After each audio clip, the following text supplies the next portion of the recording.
Hello guys, welcome to Pakistani real reaction. तो कैसे हैं आप सब? उम्मीद है आप सब बढ़िया होंगे और मजे में होंगे। मेरा नाम है मुदस्सिर। मैं हूं मुबशिर। सो गाइस, वीडियो का टाइटल है ब्रिक्स समिट में भारत ने ट्रंप के टैरिफ की उड़ाई धज्जियां। तो भाई, ब्रिक्स समिट के अंदर ट्रंप के टैरिफ की भारत ने धज्जियां उड़ा दी हैं। कोई शायद मीटिंग हुई है ब्रेक की, है क्या हुआ है, सारा कुछ इस वीडियो के अंदर हम देखेंगे। काउंटडाउन भाई करते हैं 3 2 1 and start. Increasing barriers and complicating transactions will not help. Neither would the linking of trade measures to non-trade matters. Let's take you live now to the BRICS virtual summit meeting that's currently underway. BRICS समूह की emergency meeting में भी विदेश मंत्री S Jaishankar ने Putin और Xi Jinping के सामने ही टैरिफ का मुद्दा उठाकर अमेरिका के राष्ट्रपति डोनाल्ड ट्रंप को बुरी तरह से धो डाला। In 8 months, भाई साहब, from January to August, Donald Trump has created the worst economy here in the United States. आटे की बोरी की कीमत में 12% इजाफा, जयशंकर साहब ने हफ्तावार ब्रिक्स महंगाई की मीटिंग में शरह 3.57% तक पहुंचना एक संगीन माशरती मसला बन चुका है। Americans appear to have a negative view of President Trump's job performance so far. Cost of living, just 39% approve of Trump's 39%. job performance there. We've seen that throughout his second term. Since we were in something that students are now learning about in history class called the Great Recession. White house great recession की और तरफ जा दूसरा रहे हैं। Wall street और MNCs same page पे नहीं है। तिजारती खसारा 6 अरब डॉलर से तजावुज कर चुका है। जुलाई और अगस्त में खसारे में 29%, 29% इजाफा रिकॉर्ड हुआ है। ट्रंप टाको क्या दोबारा कर रहा है? क्या होने वाला है उस बेचारे का? उसे खुद नहीं समझ आ रहा मैं क्या गड़बड़ कर दी। और अगर फौरी इस्लाहत ना की जाए तो फिर क्या होगा? वक्ती इस्तेहकाम दोबारा बहरान में तब्दील हो सकता है, खुदा ना खास्ता। सर, ये जो 24 घंटे हो गए 48 घंटे डोनाल्ड ट्रंप जो एकदम से घूम गया है 180 डिग्री पर। नमस्ते दोस्तों, जय हिंद। हिंदुस्तान स्पेशल में मीटिंग हुई है, आपका उसमें स्वागत है बोला दोस्तों। जयशंकर। विदेश मंत्री एस जयशंकर ने सोमवार को ब्रिक्स सम्मेलन को संबोधित करते हुए कहा कि वैश्विक व्यवस्था में आर्थिक नीतियों बाकी सब निष्पक्ष देशों के लीडर और हैं, मोदी जी पारदर्शी नहीं होनी हैं चाहिए। हाँ। उन्होंने इस बात पर जोर दिया कि इन नीतियों का उद्देश्य उसकी सभी जगह देशों को जयशंकर साहब समावेशी हैं। विकास और समान लाभ सुनिश्चित करना होना चाहिए।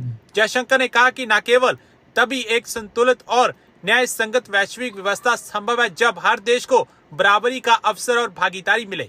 विदेश मंत्री एस जयशंकर ने वर्चुअल ब्रिक्स शिखर सम्मेलन में वैश्विक व्यापार व्यवस्था को लेकर महत्वपूर्ण टिप्पणी की। उन्होंने कहा कि अंतर्राष्ट्रीय व्यापार नीतियां निष्पक्ष, पारदर्शी और भेदभाव रहित होनी चाहिए। उनका कहना था कि वैश्विक आर्थिक व्यवहारों का उद्देश्य केवल कुछ देशों के हित साधना नहीं बल्कि सभी देशों के लिए स्थायी और समावेशी विकास सुनिश्चित करना होना चाहिए। दरअसल ब्रिक्स शिखर सम्मेलन से भारत की तरफ से ट्रंप को खरी खरी सुना दी गई है। तो चलिए दोस्तों, आज की वीडियो की तरफ चलते हैं। Thank you so much.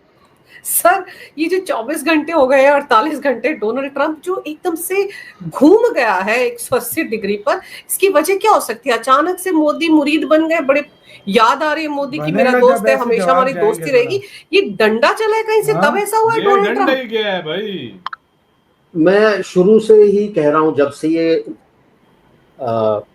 वाकया शुरू हुआ है कि व्हाइट हाउस और दूसरा वॉल स्ट्रीट और एमएनसीज सेम पेज पे नहीं है। जितना इन्वेस्टमेंट अभी भी हो रहा है वॉल स्ट्रीट और एमएनसीज का भारत में, लोगों को अंदाजा भी नहीं है। वो केवल देखते हैं कि भाई आपके स्टॉक मार्केट से एफडीआई चला गया या एफआईआई निकाल दी। वो तो स्टॉक मार्केट खेलने के लिए आए। असली इन्वेस्टमेंट कहां हो रहा है? एक सेंटर होता है, research centre, it's called global capability centre, GCC, जो भारत के अलावा चीन में कुछ है, फिलीपींस में है, वियतनाम में है, ऐसे जगह आसियान में है। सबसे ज्यादा तकरीबन 80 to 90% भारत में आज के तारीख में 1950 कैपेबिलिटी सेंटर्स हैं, जिसमें cutting edge technology in every sector जिस पे रिसर्च हो रहा है दुनिया के लिए, इसकी फंडिंग 58% गवर्नमेंट ऑफ इंडिया ने दी है।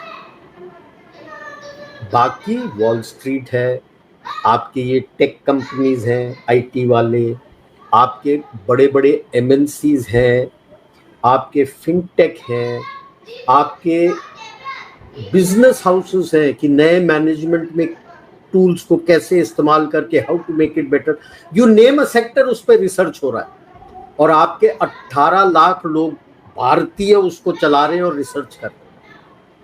और जब से ये स्यापा टूटा और कह रहा छोड़ो छोड़ो छोड़ो, ये सारे कह रहे हैं कि ये 1950 नहीं, हम 2500 सेंटर बनाएंगे। They are so happy with the product that is coming out from India. यानी 2050 1900 में ग्लोबल कैपेबिलिटी सेंटर्स, उनको फिर बोल रहे हो आप कि निकलो। ये हालात है। इसी के साथ यार वीडियो खत्म। ओरिजिनल वीडियो का लिंक मिल जाए आप लोगों को डिस्क्रिप्शन में।